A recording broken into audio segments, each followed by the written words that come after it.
Hi, this is Dr. Anna Victoria Wong of Community Family Services of Ontario. We are a newcomer settlement service agency directly funded by IRCC and a registered charity within Canada. We're also provincially funded for mental health and family services, among other things. We have been providing a lot of feedback and are in continuous dialogue with IRCC and many other policy influencers regarding the Hong Kong pathway developed by IRCC graciously in relation to or in response to the socio-political oppression situation in Hong Kong, and also in response to the labor shortage that is currently happening in Canada in this post-COVID economy. So in response to this Hong Kong pathway policy, as a frontline service agency, we have garnered a lot of frontline insights based on our experience interacting with these clients and all pathway users and pathway wannabe users. Based on that, we conducted a survey late 2022 to understand the challenges of their eligibility and the application process for this pathway. And the most glaring comment or feedback that we received has to do with the population of over 1/5. That's over 22% of these pathway users or wannabe users are deemed semi-ineligible. So they are suffering from the stuck between two doors syndrome. What is that? That has to do with being eligible for the first part of the pathway, but not for the second. Now, the first part of the pathway has either to do with applying for a open work permit of 3 years to work in Canada for 1,560 T4 payroll hours to be eligible for step 2, the permanent residency. Or they could go for stream A, the education pathway, to be in Canada to study for at least a 2 years full-time post-secondary diploma or higher, and then afterwards apply for step 2, permanent residency. So the over 22% of this population screams out loud to us the fact that there is, you can call it a calculation error, or you can call it a technical glitch or whatever, that are essentially included in the first part of the policy, but excluded in the ultimate part of the policy. Now, based on that, we surveyed them again late in December of 2022, and recently we published this second part of the report, the Hong Kong Pathway Applications Challenges of the 2016 and 2017 graduates. These are effectively the people who are stuck between two doors. So to help you understand this report better, I'm making this video to briefly explain the challenges experienced by these people and garnered by our frontline service providers to maybe provide insights to IRCC and other political influencers to better understand their challenges and reconsider fine-tuning the policy for the better. Now, first off, the barriers in applying for the first step, the open work permit. So for it to be eligible, they have to be latest graduating from the 2016 in February, based on the announcement date of the policy. And then, but if they are not, or if their graduation dates are before that, they either have to have a new graduation date or have their spouse who is qualified to apply as a family. So not everybody has this opportunity. And then those who are in longer tenure degrees, such as PhD, or if they're midway in a bachelor's degree, then they would miss the 2022 February 6th deadline. Another eligibility barrier has to do with criminality. So the CNCC Certificate of No Criminal Record, they need to pass at the open work permit stage. But then at the PR application stage, they need to pass that again. But at that point, there are some retroactive arrests or charges laid by the Hong Kong police based on the movements. And these people, most of them would not otherwise be deemed a criminal under the laws of Canada, would be excluded based on integrity issues when they apply for PR after having met the PR eligibility as an open work permit holder. Now, even after they become eligible for OWP, it's not necessarily certain that they can enter Canada on a timely basis to give them enough time. And why would that be? Most of these factors are not within their control. First off, there are only 18 doctors in the whole area of Hong Kong that are approved by RCC to conduct these medical exams. And then therefore, the wait list is very, very long. And then another wait list that is very, very long is the appointment to get their CNCC. They often have a hard time booking online, and many of them are, well, some of them are actually at risk to be accessing a police station to obtain such certification or do their biometrics. And those applicants with a criminal record face yet another wait list. That is the ATIO translation wait list. There are under 10 of such Chinese to English translators that are within the ATIO body, and those are arguably related to more of the Chinese background than the Hong Kong background. Not to mention that it may pose other risks, but just the wait list itself is very long. So there are 3 of these wait lists that are barriers for these applicants. And another thing is some of these applicants who were invited into the police station for whatever interrogation or witness or whatnot, they may or may not get their passports back from police before a deadline so they can apply. Now, having someone's passport held by the police in this day and age in the city of Hong Kong under the current rule of law may or may not mean that they are deemed criminals. There could be many other reasons for their passports to be upheld by the police. Now, the second set of barriers that I am trying to introduce or explain is the barriers against applying for PR under Stream B. Now, why would it be hard for them to apply for PR under Stream B? First off, they may not even be able to arrive into Canada to start their 1560 Canadian work hours.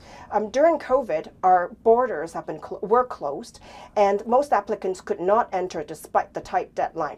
They either needed to have a school offer that is about to start within 30 days, or they have to have an offered job and a contract, an employment letter to be able to enter Canada.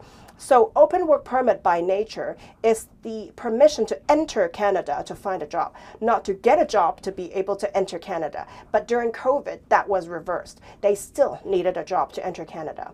Another thing is they needed to have enough time to wait for 2 doses of COVID vaccine plus 14 days before they can enter Canada. So that also further adds to the delay before they could arrive. And some, after the medical exam, had more issues revealed in the medical report that required them to go through surgeries or treatments before they could be re-evaluated to be eligible to enter our borders. So that is yet another uncontrollable circumstance.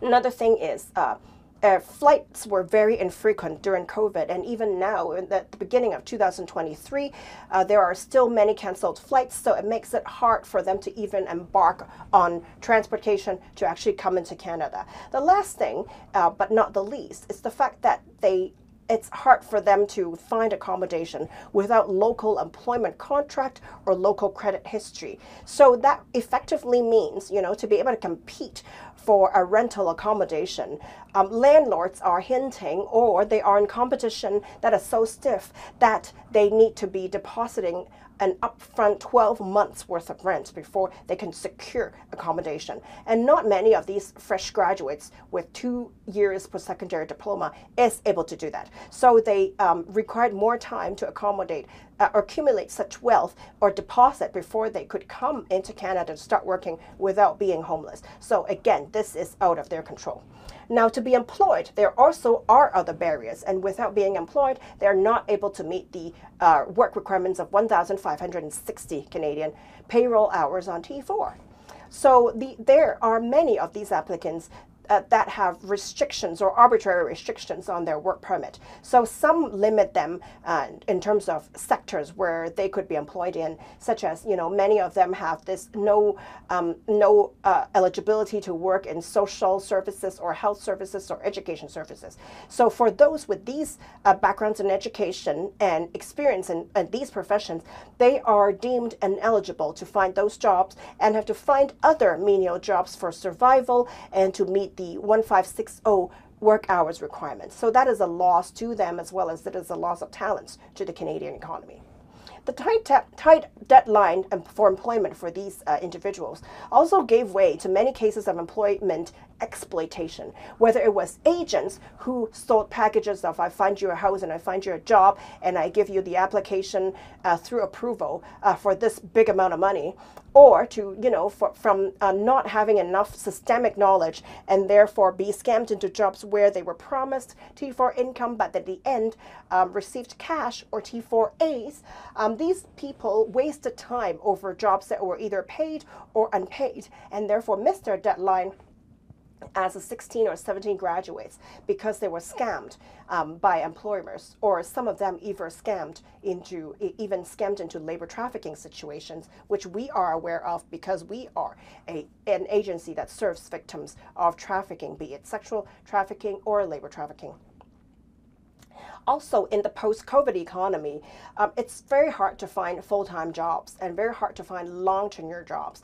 Many of our candidates without local education or local experience found themselves in situations where they have to find multiple part-time jobs to combine to actually achieve the right amount of hours. Not to mention having multiple part-time jobs that combine into full-time workload does not make them eligible for local healthcare coverage, and therefore they also are very leery of taking time away from work because that reduces the number of hours they have and it reduces the income when they need to seek medical attention and they are not eligible for public health. And some of these businesses in post-COVID economy, not only do they hire temporary work and part-time work, many of these businesses actually go out of business as well. So, they may need to lay off or the business itself needs to close. So many of them did lose their jobs, either the full-time one or the part-time ones. And these work permit holders or study permit holders are by nature of their status as foreign worker and foreign students are not eligible for settlement services that are funded by RCC, such as language training, career counseling, mental health, crisis intervention, or newcomer settlement services. Having interacted with them on a daily basis before they came and after they come, many of whom are working for our agency currently or signed up as members or volunteers as well, already, we have a very strong understanding that they are very in need of such services that are already available under the funded slate of IRCC services, but just that their nature as foreign worker and foreign students do not make them eligible for these services. And that is the lose-lose situation because they do need the services, and an agency like us who serve them in particular would provide such services, but it would be provided for free out of our own investments or volunteer hours without the funding. And for me to say that it is a lose-lose situation, that is because this is a post-trauma population, unlike the immigration wave from the 60s or 70s or 80s, who had years of time to plan for such immigration. They came in mere months without knowing a single soul in our country. And even if they were educated in an English or bilingual system, they have not been in our country and are very unfamiliar with the local employment culture. Therefore, without the initial investment of a few months to help reduce their trauma or readjust their psyche with psychotherapy, and without realigning their language skills and giving them tips on career counseling and all of that, they are either not able to secure a job or they are able to secure a job but unable to sustain such jobs. So it would be a lose-lose situation for them to miss the pathway deadline and for Canada to lose such a workforce as well as income tax. And this is a very strong statement what we're trying to make, because we are the only agency that is the one roof, one stop with all of this post-trauma mental health services, post-trauma settlement services, language and career services for specifically this type of population, such like Ukrainians, who are eligible for such services, but Hong Kong Pathway users are not. If only they were provided with 3 to 12 months of such services, they would be fully and healthily and on a sustainable basis contributing as Canadian income tax contributor and workforce contributor.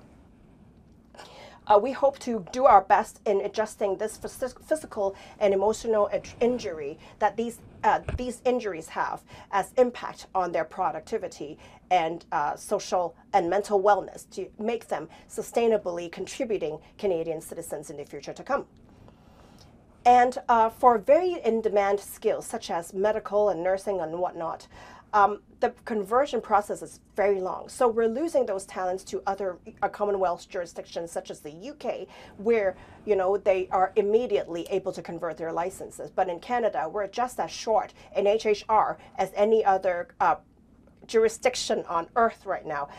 But we're losing those talents, and even if they're willing, and those who did come through this pathway are not able to work as doctors or nurses only because the degrees are not local, and the conversion time takes so long enough for them to actually be re-educated entirely. So even if they're willing to go through Stream A to re-go through nursing school, 99% of these nursing and medical schools are not opening spots for international students. Spots are very rare, as spots are very rare for placements and internship as well. So most, if not all, of the schools only offer places to local students. So even if they are willing to make this investment, they are not able to go through the Canadian system. So it's, again, a lose-lose situation. So if they are not eligible for the Stream B to PR via the OWP, then can they not go through the education pathway of the Stream A? Well, there are many barriers as well, and let me just list maybe 6. The first one has to do with financial and family obligations. So as Stream A pathway user, they need to be coming in as an international student. So that makes them ineligible or impractical to become a full-time worker at the same time. And those who have family obligations are not able to juggle full-time school and work and family at the same time. Not to mention the fact that international student tuition is a lot more expensive than local tuition. So those with the professional skills and license and the network and the knowledge and whatnot, who even have the financial wherewithal to go through post-secondary education again, that would waste 2 full years at least or more of their otherwise productive time by just going into school, where Canada would lose 2 years of those productivity as well as income taxes. Experienced professionals who cannot be retrained or licensed in healthcare programs, like I mentioned before, because these institutions are not opening spots for international students, they're not able to enroll to get back into their original nursing or medical profession, and that is a loss for the Canadian economy as well as a loss to these applicants. These in-demand talents are wasted. Also, in 2021 to 2022, study permit applications took a very, very long time. Many of these applicants had to defer 1 semester, 2 semesters, and whole academic years or more just because they have to wait for the study permit approval. Financial hardship affect not only the applicant but also the family, and therefore many are avoiding the pathway as much as they would love to come. And study permit rejections based on the section 216 sub 1 sub B that stipulates that if I were to grant you the study permit, you cannot have the intent to stay after your studies. Now this rolled out a lot of study permit applications. It caused a lot of rejections, and despite the long wait, many were not able to enter because of that ironic term within the law. And the loss of local professional experience and network, and the loss of income for 2 years, income tax for 2 years, is a loss to candidates, and it is a loss to the Canadian economy. Now, if they are unable to go through Stream B or Stream A, IRCC would ask, why won't they go through other alternative pathways such as the express entry or the provincial nomination application? Right? Why would they not? Now, first we need to understand that these are very different systems, and the Hong Kong pathway requirements are not the same as the EE or PNP requirements. The EE requires a TEER 0123 category job, which used to be called the 0AB category jobs. And these jobs are harder to secure without local license or local experience or local education. And they're also harder to find. So when you have a tight deadline and you need to meet the hours without having to wait, usually you have to sacrifice the original profession, which is harder to get into, but only because you need to meet the deadlines for hours. Therefore, again, it's a lose-lose situation. And there is a situation where, foreign workers are not allowed to study in any academic program that is longer than 6 months. And there are even some OWP restrictions that stipulates that the applicant or the OWP holder is not allowed to study or get trained into any post-secondary vocation or professional training or education while working or while holding the OWP. So that makes many of these professionals who otherwise would be able to convert their professional license to continue practicing in their profession ineligible to practice, because let's say if for a CPA to be practicing in Canada, if they were an international member of any CPA association, they just need to go through a few courses and take a few CPA exams to be licensed in Canada as a Canadian CPA, but then having those restrictions under as a foreign worker or under their OWP, they would not be able to get back into their original profession. That makes the wait or the delay to find the right job even longer. And again, so if they could not find their dream job or the job back in their profession, they'll have to take any job as survival or just to meet the work hour requirement. Full-time foreign workers in Canada did not have enough time to attain required education. So, and do not, right? So if they're working full-time, trying to beat the deadline, they will not have enough time to go through other education, to go through, let's say, Stream A, or meet higher bars within this EE requirement for education, a level of education. And with COVID, during COVID, the draw for EE was suspended for the longest time. And with that huge pool that has been sitting there, not having any numbers drawn, the first few draws after COVID, the scores were really high, was historically high. Even the latest draw, which is a few after the reopening, it was closer to the 500. So it's late 400. Compared to pre-COVID, it was like around 400. And many of these Hong Kong pathway users are within the 400 to lower 400 range. So their scores are insufficient to compete within the pool. First off, the Hong Kong pathway stipulates the minimum requirement of a 2-year post-secondary diploma, and that in and of itself is lower score within the CRS system, and their number of years of experience with the would be lower in the CRS system. Also, if they are a 2016 or 17 graduate, chances are by the time they are eligible for such draw, such as the year of 2023 and 24, they would be hitting the mark of age 30, and that by the age 30, CRS scores drops every year just because of age. So no matter how high you score in English and education and experience and all of that, there is this one score that will just continue to drop. That is out of your control just because you age. And not every EE applicant has the age or marital status or family status that would empower them to boost up their scores for a better chance for application. And the upcoming bill C19, which is a category-based EE selection process, would just further narrow the scoring and selection process, and therefore make it even harder for this Hong Kong pathway or Stream B applicants to be eligible for EE. So based on all of these barriers listed, we have 3 series of recommendations for IRCC, and this is strictly based on respondents from our surveys who are exactly those who are in trouble with stuck between two doors syndrome, and and also combined with our frontline insights from our regulated health professional staff that are working with them directly on a daily basis. So the first series has to do with empowerment.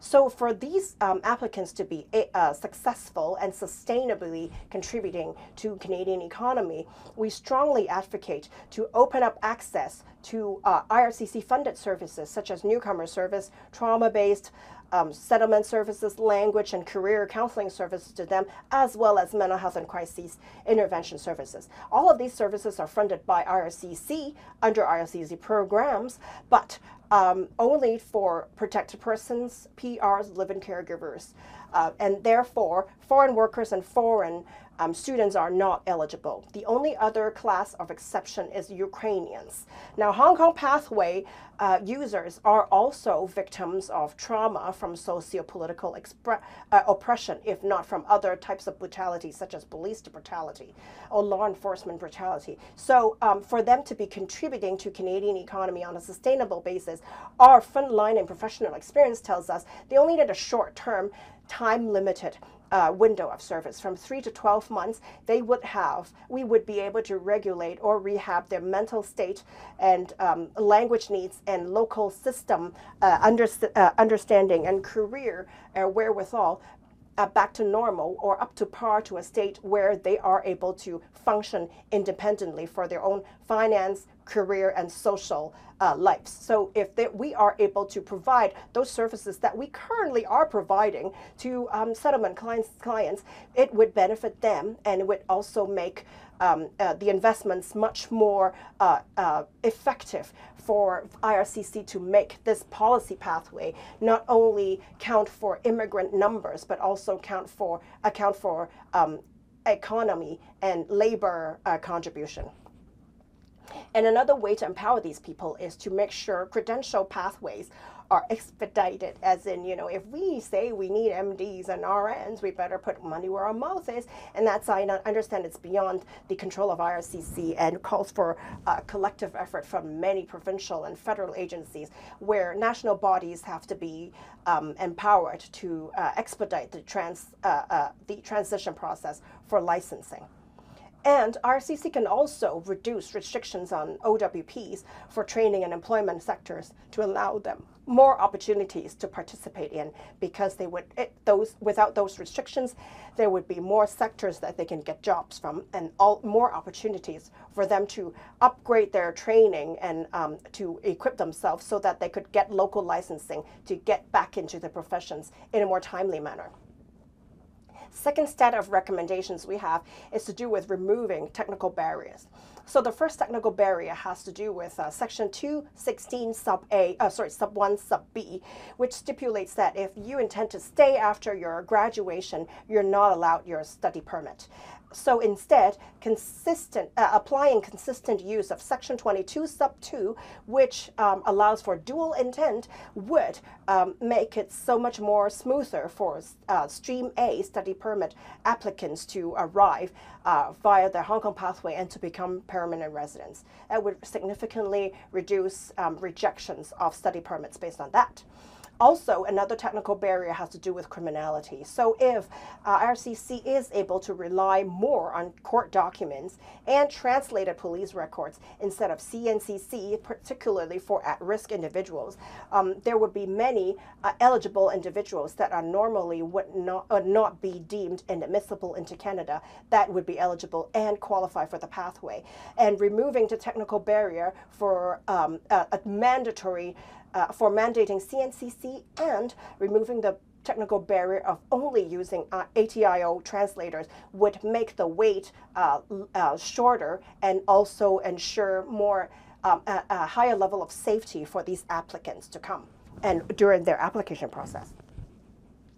The last set of recommendations we have, it has to do with the extension and expansion. So extending the policy and expanding eligibility. Now, understanding that IRCC was in crisis mode in terms of workload for the years of 2021 to actually later 2022, we are asking for the extension of the OWBP deadline from 2023, February 6th, for another year to 2024.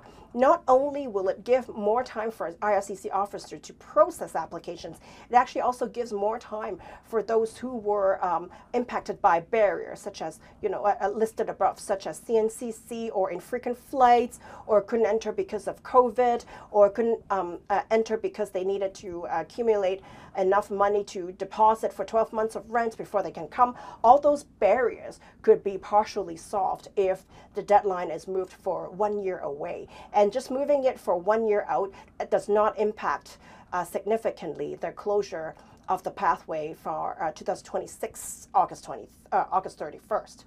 And now also the graduation date of 2016 and 17 is another significant barrier. So when the a pathway was first announced in February 2021, you count back 5 years, the earliest graduation date was 2016 February. And that would exclude also those graduates who participated in the 2014 movement.